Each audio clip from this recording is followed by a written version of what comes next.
Salut à tous, bienvenue sur Tag.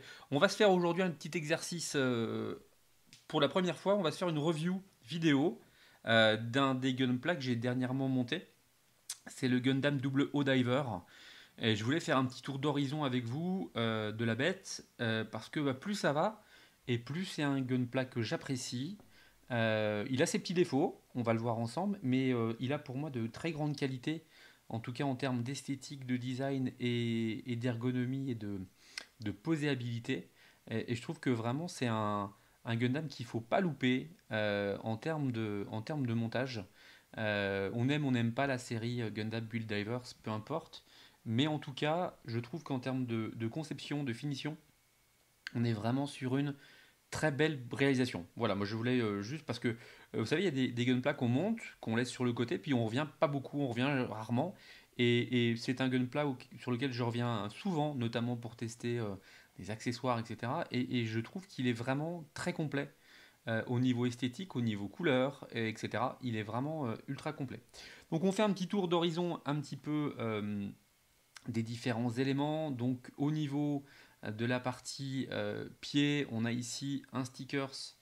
Encore une fois, moi je suis pas hyper fan des stickers, mais bon, voilà. On a une mobilité au niveau des jambes qui est plutôt excellente. Voilà. Donc pas de souci là-dessus. Sauf quand la petite partie, alors ça c'est une petite partie qui a tendance un petit peu à se carapater. Rien de bien grave dans l'absolu, c'est juste à refixer, ça prend 2 minutes montre en main, c'est pas un souci. Si on regarde moi les points qui m'ont le plus déçu au montage, on va passer par tout de suite les points négatifs, tant pis. Premier point négatif et pas des moindres, c'est ce stickers qui est fixé. Alors je vais vous prendre un petit élément accessoire pour bien vous montrer. C'est le stickers qui est fixé ici, l'espèce de je sais pas, de diadème qu'on trouve effectivement au niveau du casque. Je trouve ça hyper dommage. Je vais changer un petit peu le niveau pour que vous voyez bien les choses. Hyper dommage que ce soit pas complètement couvrant. Voilà, je vous tourne un petit peu les choses. Le sticker ne couvre pas tout. On a ici un. Alors, je vais vous décrocher la tête, comme ça on va voir. Toc le truc. Hop là. Désolé pour la décapitation en direct. On a ici, hop, une pièce qui est un sticker rouge qui vient sur une pièce verte. C'est dommage, c'est moche. Alors qu'on avait une pièce, on aurait juste une pièce rouge, ça aurait été aussi bien. Autre élément un peu tristounet aussi, sur la partie ici au niveau des oreilles. Hop, on va zoomer un petit peu. Hop là, voilà. Au niveau des oreilles, au niveau des écoutilles du casque, je sais pas comment on peut appeler ça.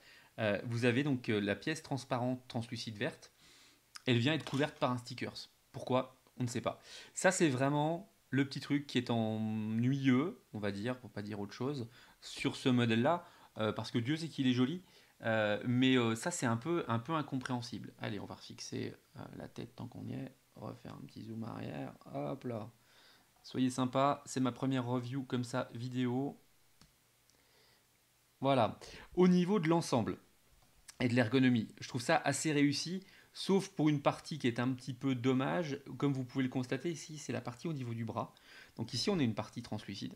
Hop, on enlever un petit peu le GM Diver. Hop, ici. Et on a une autre partie translucide qui est juste ici. Voilà, à cet endroit-là. Et pourquoi elle est couverte par cette pièce bleue-là?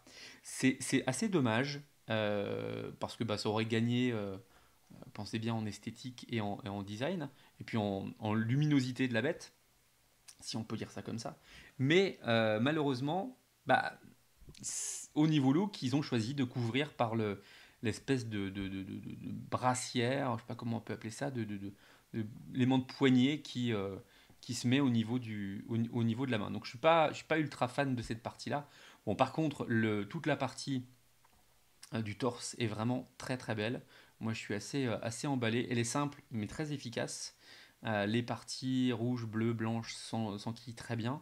Euh, la taille, j'ai juste un regret, c'est ça. Voilà, vous voyez un petit peu la mobilité de cette partie-là fait que si on décroche un petit peu, on a l'impression qu'il danse un peu. C'est un petit peu, ça lui donne un déhanché, ma foi, un peu étrange. Bon, sur la partie arrière, donc on a au niveau du backpack la fixation des deux GN drive, des deux moteurs, des deux réacteurs, pardon.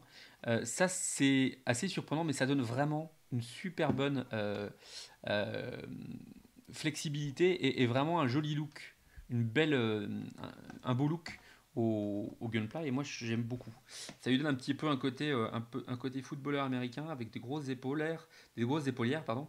Et c'est ma foi pas mal du tout. Donc moi, j'aime bien cette partie-là. Euh, Qu'est-ce qu'on pourrait rajouter d'autre en termes de mobilité? Moi, j'aime bien effectivement.